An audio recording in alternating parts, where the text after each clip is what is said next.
একদিন আমার গাউসে পাকের বাবা যার নাম হচ্ছে আবু সালেহ মুসা জঙ্গি, এই নাম বাবা আবু সালেহ মুসা জঙ্গি, তিনি মাগরিবের নামাজ পড়ার জন্য তিনি ঘর থেকে বের হয়ে গেলেন। ওই ঘর থেকে বের হওয়ার পরে আবু সালেহ মুসা জঙ্গি তিনি কি করলেন? মাগরিবের নামাজ জামাতের সাথে আদায় করলো। ওই মাগরিবের নামাজ আদায় করার পরে গাউসুল আজমের বাবা তিনি কি করলেন? বাড়ি থেকে রওনা হলেন। কোন দিকে? এটা আমাদের কোন দিকে? গাউসুল আজমের বাবা মাগরিবের নামাজ আদায় করার পরে বাড়ি থেকে রওনা হলেন। বাড়ি থেকে যাওয়ার পরে ওই মুহূর্তে উম্মুল খায়ের মা ফাতেমা রাদিয়াল্লাহু তাআলা তিনি ডাক দিয়ে বলে, স্বামী গো, ও স্বামী, আমাদের তো অনেক দিন হয়ে গেল, বিবাহ হয়ে গেল, কিন্তু কোনোদিন সন্তানের আশায় করি নাই। আপনি কি আল্লাহর কাছে বলবেন যে আল্লাহ আমাদেরকে একটা সন্তান দান করার জন্য? কন্যা আল্লাহু আকবার। হে আমার যুবক ভাইরা গো, এই কথা উম্মুল খায়ের ফাতেমা যখন গাউসে পাকের আম্মারে বলল, গাউসে পাকের বাবাকে যখন বলল, গাউসে পাকের বাবা বলতেছে ঠিক আছে, আমি আল্লাহর কাছে যাব। গাউসে পাকের বাবা বলল, উম্মুল খায়ের ফাতেমা তুমি বাড়িতে চলে যাও। গাউসে পাকের মা বাড়িতে চলে গেল রে বাবা। এই মুহূর্তে গাউসে পাকের বাবা তিনি কি করলেন? মসজিদে চলে আসলেন। তিনি মাগরিবের এশারের নামাজ আজান হয়ে গেল, মসজিদে এলান হয়ে গেল, আল্লাহু আকবার, আল্লাহু আকবার, আল্লাহু আকবার,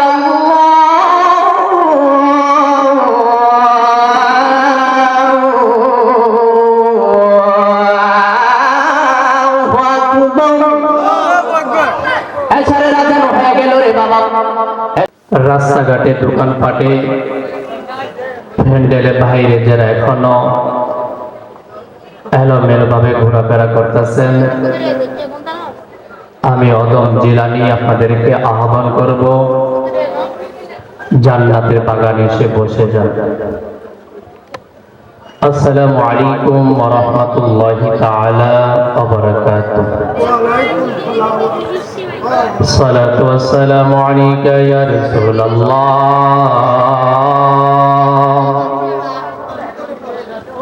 الصلاة والسلام عليك يا حبيب الله، الصلاة والسلام عليك يا شفيع المذنبين،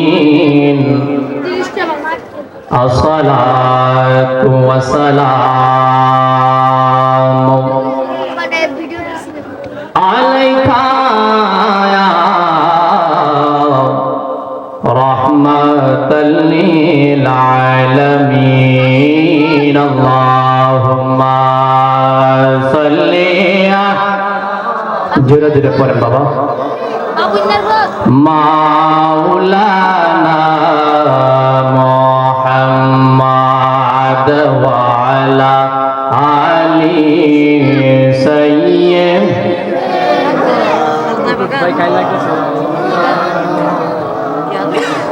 দূরে শরীফ পড়তে কি কষ্ট লাগে বাজার? মনে হচ্ছে যে জানটা বেড়ে যাচ্ছে। রাসূল সাল্লাল্লাহু আলাইহি ওয়াসাল্লাম বলেছেন যে ব্যক্তি একবার মহব্বত নিয়ে, ভালোবাসা নিয়ে আমি নবীর উপরে দুরূদ শরীফ পাঠ করবে, আমার আল্লাহ তার জীবনের গুনাহ খাতা 10টি maaf করে দেবেন। সুবহানাল্লাহ। যে সুবহানাল্লাহ আপনি বলেছেন ওইটা মনে হয় বলতে কষ্ট হয়েছে, কারণ হচ্ছে রাসূল সাল্লাল্লাহু আলাইহি ওয়াসাল্লাম এটাও বলেছেন, হে সাহাবীরা তোমরা যখন রাস্তা দিয়ে তরফ করবা, ওই মুহূর্তে যদি কোন মজলিসে সুবহানাল্লাহ এবং আলহামদুলিল্লাহ বলে, তাহলে ওইখান থেকে জান্নাতের ফল তোমরা সংগ্রহ করবে। আল্লাহু আকবার, আল্লাহু আকবার।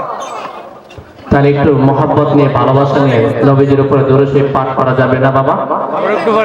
তাহলে একটু মহব্বত দুরূদ শরীফ পড়েন। আল্লাহুম্মা সাল্লি আলা সাইয়্যিদিনা মাওলানা মুহাম্মদ ওয়া আলা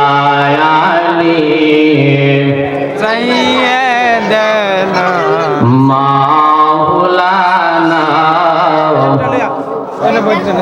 নবীজি ঈমান শোনো তাহার শান কন্যা সুবহানাল্লাহ নবীজি ঈমান শোনো তাহার শান রাস্তা দিয়ে নূরের নবী পথের চলমান রাস্তা দিয়ে নূরের নবী পথের চলমান খুদার হুকুম পে মেগে খুদার হুকুম পে মেগে সায়া করতো দান নবীজি শোনো তার শান বলেন নবীজি ঈমান শোনো তার শান আল্লাহুম্মা সাল্লি আলা সাইয়্যিদিনা মাওলানা মুহাম্মদ ওয়া আলা আলি সাইয়্যিদিনা মাওলানা লা ইলাহা ইল্লাল্লাহ লা ইলাহা ইল্লাল্লাহ লা ইলাহা লা ইলাহা ইল্লাল্লাহ বলেন লা ইলাহা ইল্লাল্লাহ লা ইলাহা ইল্লাল্লাহ লা ইলাহা লা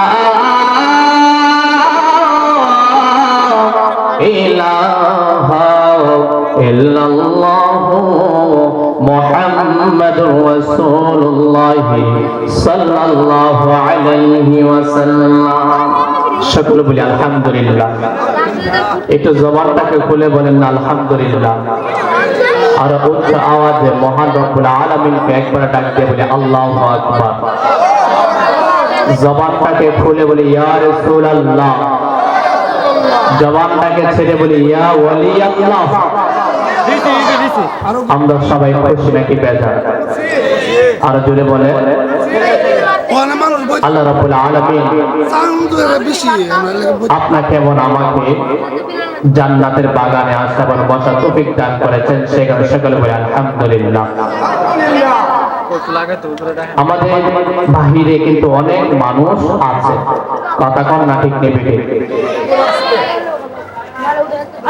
আল্লাহ কিন্তু সবাইকে জান্নাতের বাগানে আসা কবুল করে নাই কেউ এসেছে রং বাস তামাশা করার জন্য কেউ এসেছে আল্লাহর ওলির সাহাবাত নেওয়ার জন্য কথা কম না ঠিক নেবে আমরা মনে করি অনেক ভাগ্যবান কারণ এমন একটা দরবার পেয়েছি যেই দরবারে লক্ষ লক্ষ আশিকের জাকিরের মিলন হয় কথা কম না ঠিক নেবে আরিফ শাহ রাহমাতুল্লাহ আলাইহি সাল্লাতু ওয়াসসালাম ওই আরিফ শাহ যাকে আমরা সবাই চিনি কথা কথা ঠিক নেবে আমি ডাইরেক্ট আলোচনার ভিতরে ঢুকে যাব সময় অল্প যেহেতু আমি এখানে আলোচনা করার জন্য আসি নাই আমি আপনাদের কাছ থেকে শুধু দোয়া নেওয়ার জন্য এসেছি আর যিনি আমার সামনে আমাদের মহান আল্লাহ তাআলার বন্ধুগণ আল্লাহু আকবার উনি কাছ থেকে একটু সহবত নেওয়ার জন্য আমি এখানে এসেছি আল্লাহ রাব্বুল আলামিন আমাদেরকে সবাইকে জান্নাতের বাগানে আসা এবং বসার তৌফিক দান সকলে বলি আমিন আমিন আমি কোরআন তেলাওয়াত করব কোরআন তেলাওয়াত বললে আল্লাহু আকবার বলতে পারবেন না এই জবান দিয়েছেন কে আর জোরে বলেন যদি আল্লাহ যদি দিয়া থাকে আল্লাহ কোরআন বানাইছেন কে আল্লাহ কোরআন তেলাওয়াত যদি করে থাকে তাহলে আল্লাহকে ডাক দিতে পারবেন না পারবেন তো বিসমিল্লাহির রাহমানির রাহিম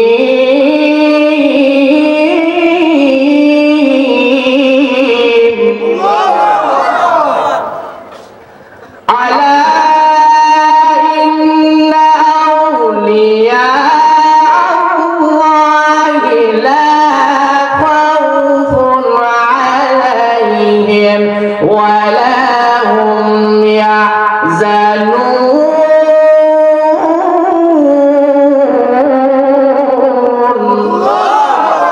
কোরআন তেলাওয়াত কার? আরো জোরে কর আল্লাহ। আল্লাহ বলতেছেন আল্লাহ ইন্না, আল্লাহ হচ্ছে সাবধান। কি বলছে? সাবধান। ইন্না নিশ্চয়, মনে রাখবেন ইন্না নিশ্চয়। আল্লাহ কোরআনে নামাজের কথা 82 থেকে 83 বার বলে দিয়েছেন, কিন্তু কোন জায়গায় নিশ্চয় বলে নাই। কিন্তু আল্লাহ ওলিদের সম্পর্কে বলছে আল্লাহ সাবধান, ইন্না নিশ্চয়। আউলিয়া আল্লাহ, আউলিয়া হচ্ছে বহু বচন, যারা আমার বন্ধু হয়ে যাবে, যারা আমার প্রতি দেনা হয়ে যাবে, যারা আমার প্রতি ফানা হয়ে যাবে, দুনিয়া সকল কিছু পাচ্ছে আমির মাওলা দিদার হয়ে যাবে। আউলিয়া আল্লাহ তাদের কোনো ভয় নাই, ওয়ালা হুম ইয়াহজানুন, পরে কালে তাদের কোনো চিন্তা নেই। আল্লাহু আকবার। আরো জোরে কন্যা ইয়া রাসূলুল্লাহ। এই কথা বলেছেন কে? আরো জোরে বলেন। আল্লাহ ওলিদের দুনিয়া কোনো ভয় নাই এবং পরে কালে তাদের কোনো চিন্তা। দুনিয়াতে যেমন তাদের পাওয়ার থাকে, রাসূল আল্লাহ বলতেছেন তাদের দুনিয়া থেকে বিদায় হওয়ার পরে তারা কবর দেশে 70 গুণ তাদের পাওয়ার পায়। আর জোরে কোন আল্লাহু আকবার। বাজান একটু আল্লাহু আকবার বলবেন, কারণ হচ্ছে আল্লাহু আকবার বলে এমন হতে পারে আজকে আল্লাহু আকবার বলার কারণে আপনার সকল গুনাহ খাতা মাফ হতে পারে কি পারে না? আর জোরে কোন পারে কি পারে না? তাই একটু হাতটা উঠান। বেশি মানুষ দরকার নাই, অল্প মানুষে আল্লাহ পছন্দ করে। তাহলে একটু নাতে রাসূল পাঠ করব। হাতটা লড়তে পারবেন না? এই হাতের শক্তি দিয়েছেন কে বাবা? কে দিয়েছে? আল্লাহ ইচ্ছা করলে হাতটা নিতে পারে না? আল্লাহ ইচ্ছা করলে হাতটা বোবা করে দিতে পারে, কিন্তু জবান থেকে বোবা করে দিতে পারে। হাত একটু উঠান।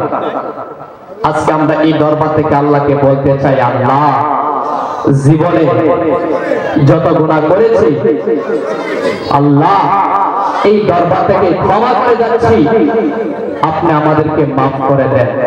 তাহলে হাতটা কিভাবে একটু লড়াবেন? হ্যাঁ, লড়াতে পারবেন তো? চটপট চটপট করে নবী অন্তরে আল্লাহ আল্লাহ আল্লাহু আল্লাহ আল্লাহ আল্লাহু। চটপট চটপট করে নবী অন্তরে আল্লাহ আল্লাহ আল্লাহু আল্লাহ আল্লাহ আল্লাহু। কাছে আয়েশা ভালো পয়সা, কাছে আয়েশা ভালো পয়সা, লাউনা তোকে পাগলা রে। চটপট চটপট করে নবী অন্তরে আল্লাহ আল্লাহ আল্লাহু আল্লাহ আল্লাহ। সবাই খুশি নাকি বাজার? আজকে আমরা এমন একজন দরবারে এসেছি, আমি যতটুকু সময় পেব আমি মাদার জাতের একজন ওলিকে নিয়ে আমি একটি ঘটনা বলে শেষ করব। আমরা শুনতে রাজি আছি কিনা?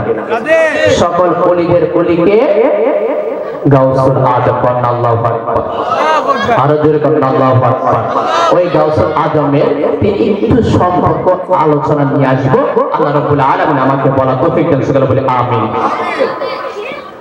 গভীর মনোযোগ।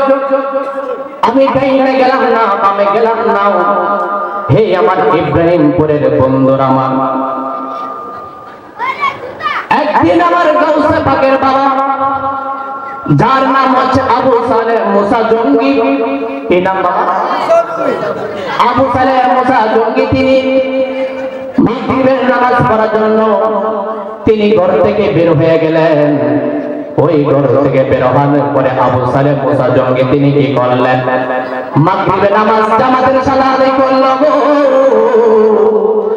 ওই মাগরিবের নামাজ আদায় করার পরে গাউসুল আজমের বাবা তিনি কি করলেন? বাড়ি থেকে রওনা হলেন। কোন দিকে? এটা আওয়াজ কোন দিকে? গাউসুল আজমের বাবা মাগরিবের নামাজ আদায় করার পরে বাড়ি থেকে রওনা হলেন।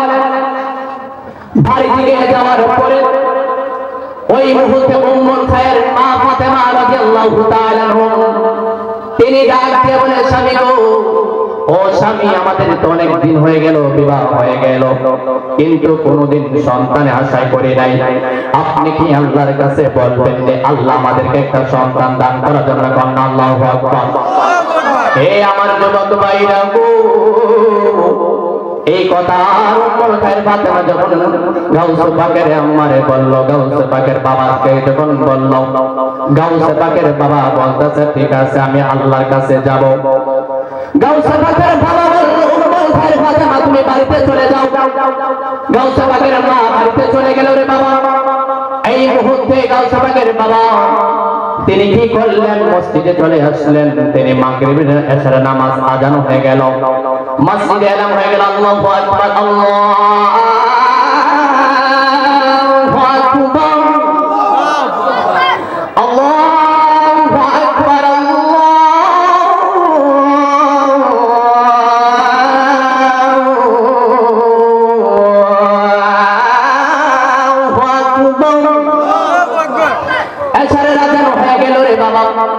এশারের আজান হওয়ার পরে গাউসে পাকের বাবা তিনি কি করলেন? জামাতের সাথে নামাজ আদায় করে ফেললেন।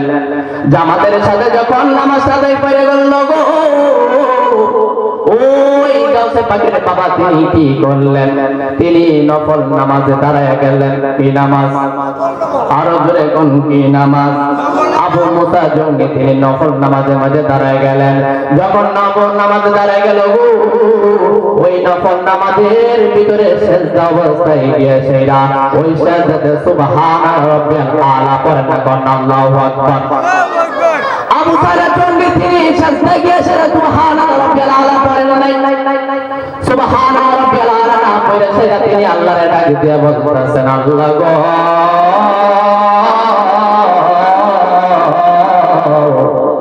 আমার স্ত্রী একটা সন্তান চাইছে, আমার স্ত্রী একটা সন্তান চাইছে, আপনি সন্তান দিবেন। হে আমার যুবক ভাইরা, আবু সালেহ জঙ্গির যখন এই কথা বলার সাথে সাথে তিনি ওই সিজদা অবস্থায় ঘুমায় ঘরে চলে গেলেন। কন্যা আল্লাহু আকবার।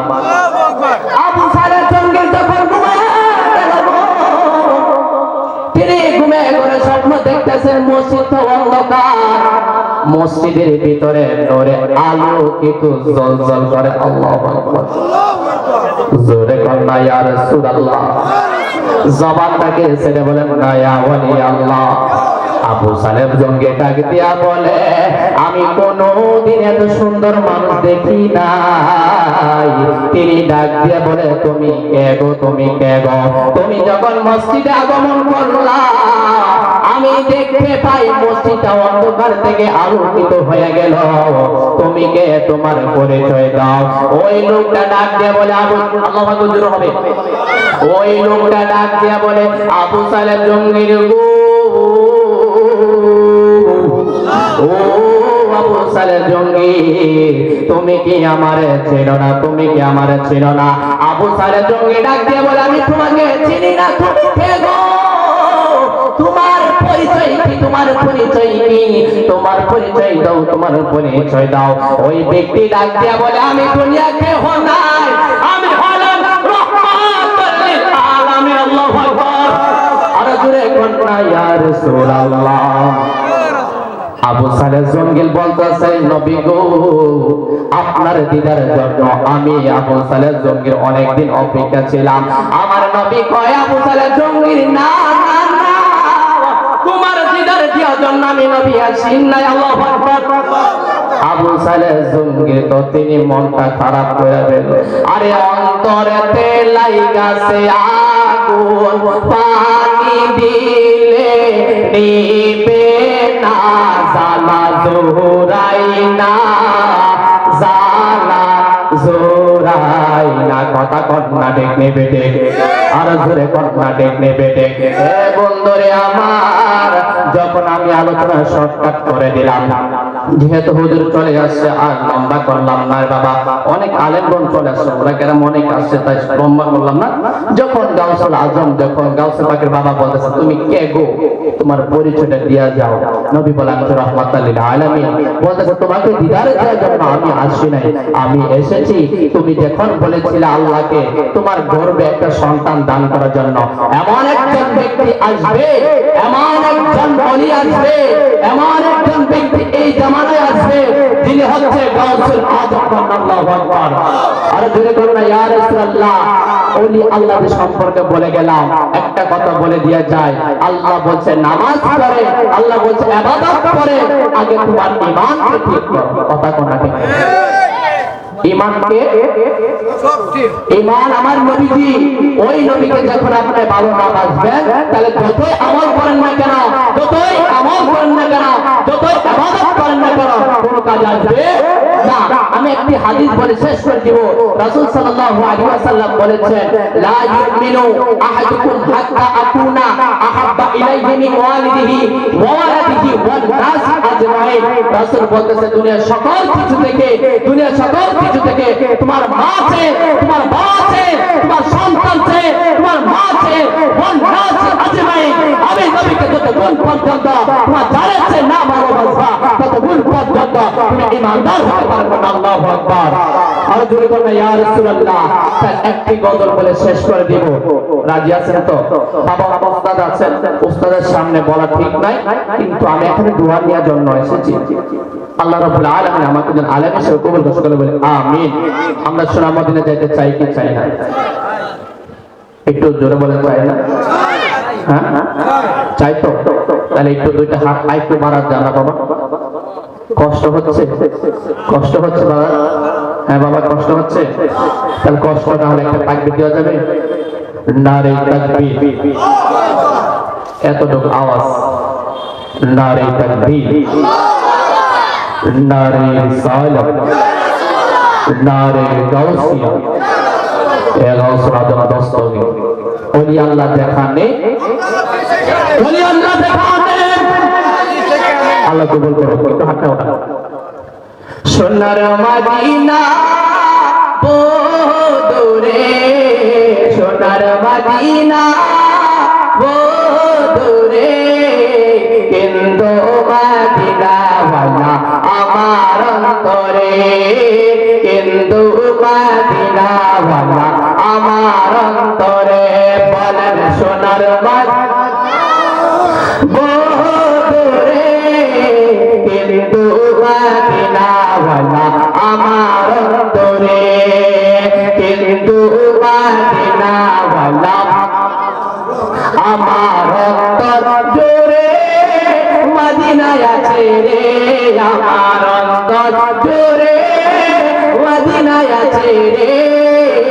মদিনা মদিনা বলে জিগরি করে রে, মদিনা মদিনা বলে জিগরি করে রে।